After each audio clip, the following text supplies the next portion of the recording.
Pre-approvals really aren't worth the paper that they're written on in Calgary real estate.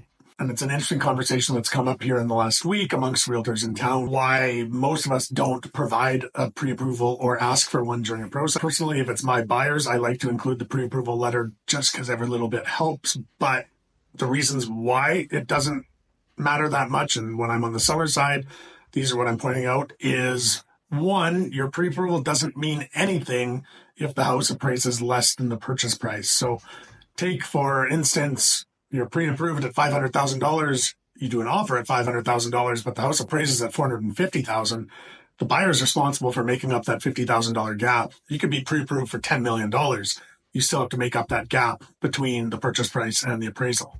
Now, a pre-approval letter or understanding the buyer's financial situation can help if you know that they'll cover that gap, but that's not often included in these conversations. Secondly, in Canada, pre-approvals aren't underwritten by the banks or the mortgage insurer, CMHC usually.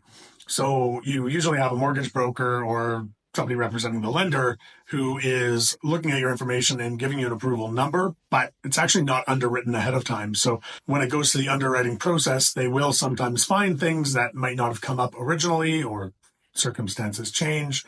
So realistically, the pre-approval is getting you in on a rate hold and getting you started ahead of time, but the purchase contract is what gets the underwriting process started.